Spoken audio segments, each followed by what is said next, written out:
Hello दोस्तों। तो आइए आप सभी का स्वागत है विज्ञान अभ्युदय के इस चैनल में। तो मैं हेमंत आप सभी को आज वैदिक वाङ्मय का परिचय कराने वाला हूँ। आज हम देखने वाले हैं वैदिक वाङ्मय में कौन कौन से ग्रंथ आते हैं एवं उनकी प्रतिपाद्य विषय वस्तु क्या क्या है। उसी के आधार पर हम आगे इस श्रृंखला को आगे बढ़ाते जाएंगे और इसको हम एक उपनिषदों की श्रेणी में प्रवाहित कर देंगे, जिसका नाम हमने रखा है उपनिषद गंगा। तो सर्वप्रथम हम देखते हैं कि वैदिक वाङ्मय में सर्वप्रथम वेद ही आते हैं। वेदों की संख्या 4 है, ऋग्वेद, यजुर्वेद, सामवेद और अथर्ववेद, जिनमें लगभग 30,000 मंत्र हैं।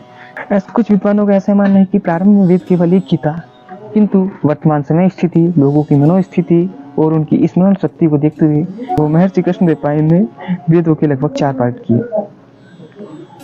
जिसके कारण उनके नाम के आगे व्यास शब्द लगा।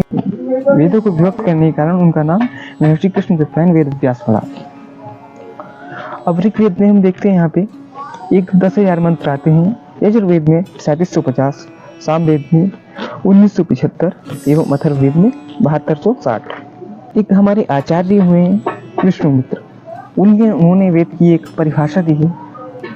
उन्होंने कहा है कि विद्यन्ते लभ्यन्ते जायन्ते एवं धर्मादि पुरुषार्थ इति वेद है, अर्थात जिन ग्रंथों के द्वारा धर्म, अर्थ, काम और मोक्ष रूपी पुरुषार्थ चतुष्टय के अस्तित्व का बोध होता है, उसको हम वेद कहते हैं।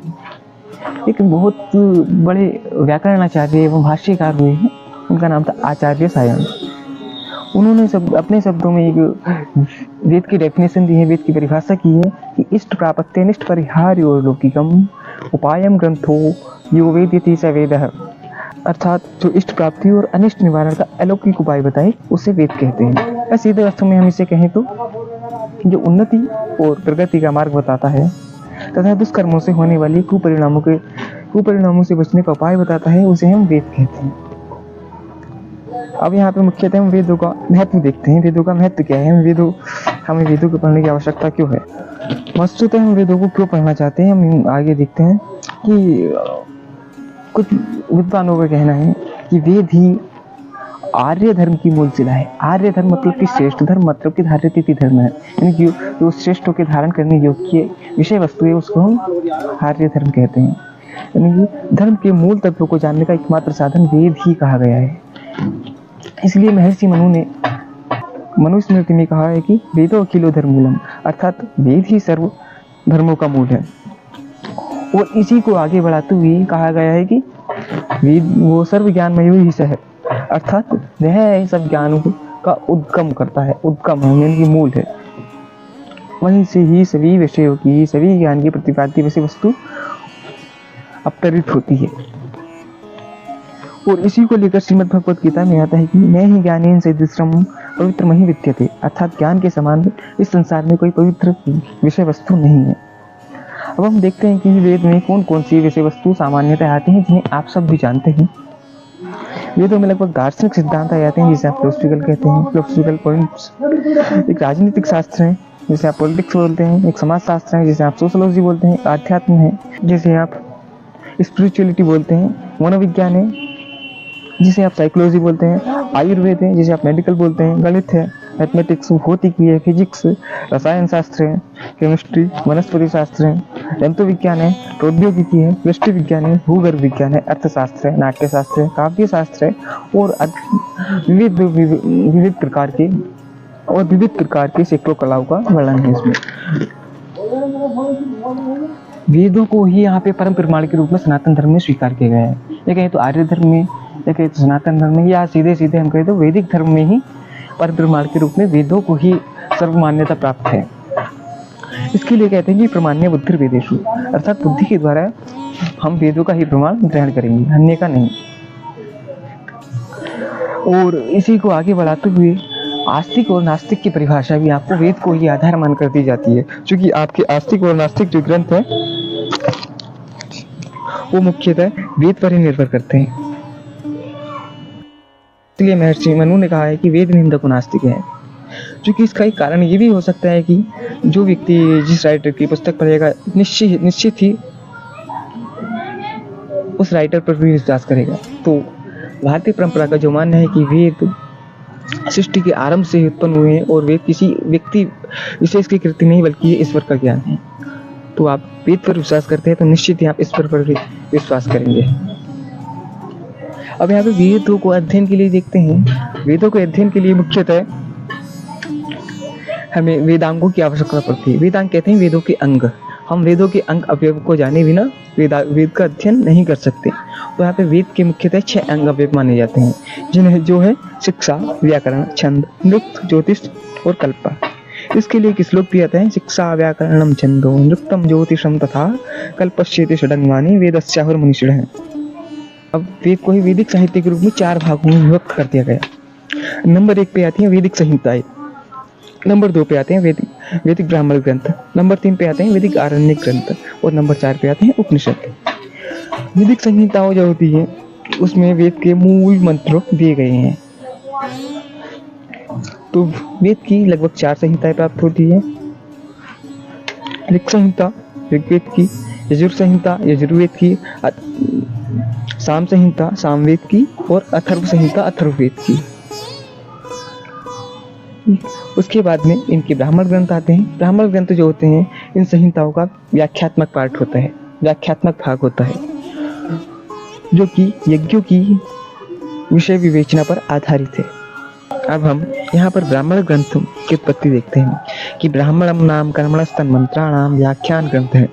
यज्ञ कर्म का भौतिक स्वरूप बताने के साथ साथ उसका आध्यात्मिक वैज्ञानिक रहस्य उद्घाटित करने के कारण उन्हें ब्राह्मण ग्रंथ कहा जाता है।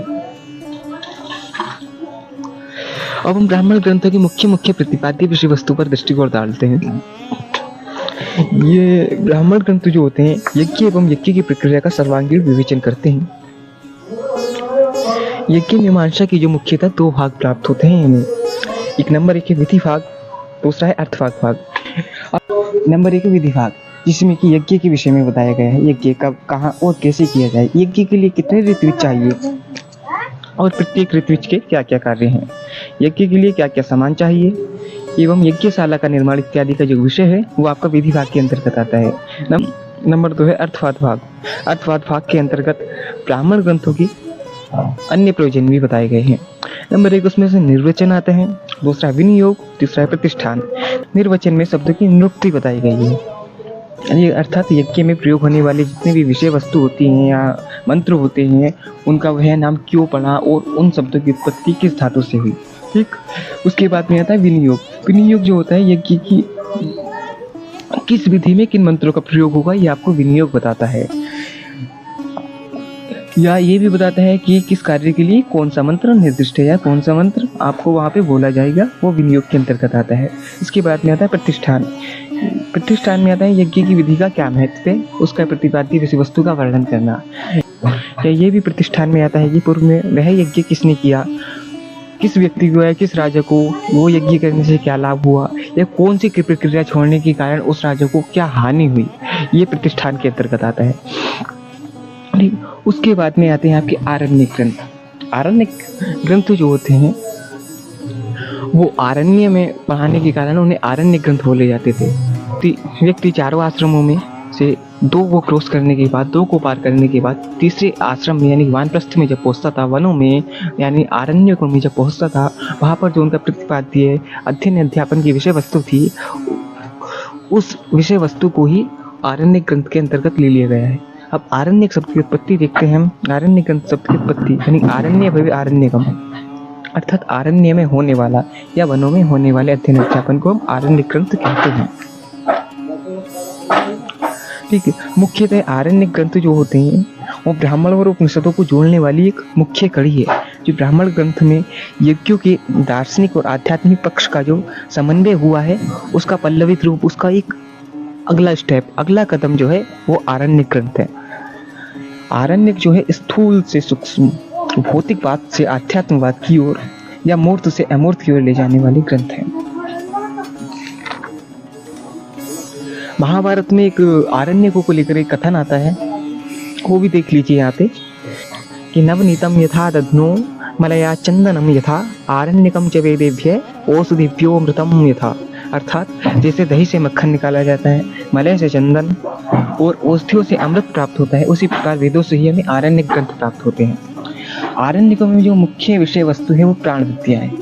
अब देखते हैं यहाँ पे प्राण विद्या क्या है। सीधे सीधे अर्थों में कहें तो जिससे आप श्वास लेते हैं, यानी कि प्राणवायु, जिसे आप O2 कहते हैं, ऑक्सीजन कहते हैं, उसके द्वारा हम कैसे जीवित रहे, कैसे हम आर्मी में जाते हुए यानी कि हम माइनस टेम्परेचर में जाकर के अपने शरीर को मेंटेन करें, कैसे हम अपने शरीर को वहाँ पे व्यवस्थित बनाए रखें जिससे कि हम किसी वेंटिलेटर के बिना या वहाँ पे जीवित रह सकें।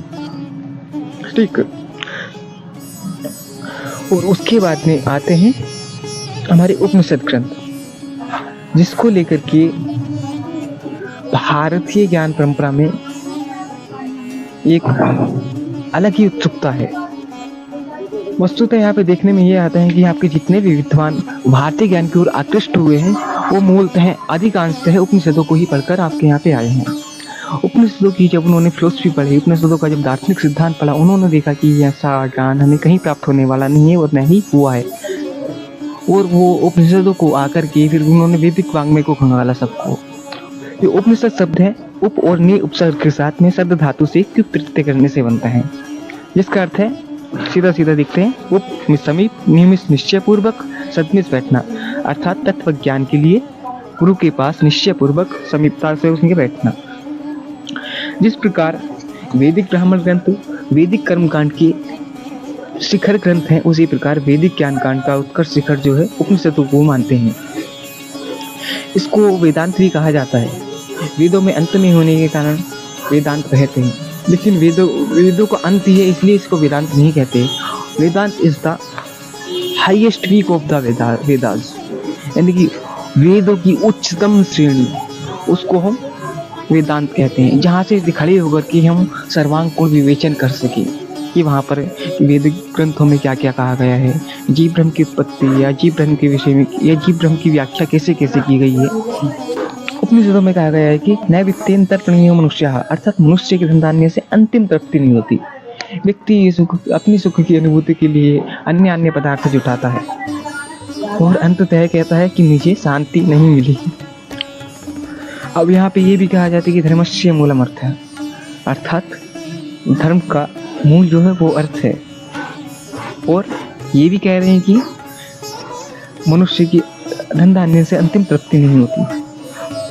तो हम सीधे तौर पर कह सकते हैं कि उपनिषदों का जो दर्शन जो है परस्पर विरोधी गुणों का समन्वय है। इसमें से एक ओर तो ज्ञान मार्ग की उपयोगिता बताते हैं, तो दूसरी ओर वो भक्ति मार्ग की।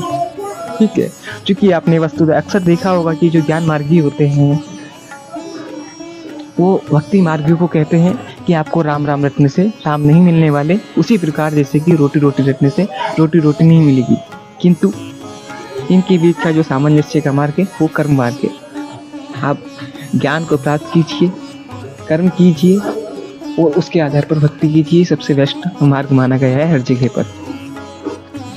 बल्कि ऐसा कुछ नहीं है, आगे देखेंगे, वो आगे का प्रतिपाद्य विषय वस्तु है और उसे आगे देखेंगे।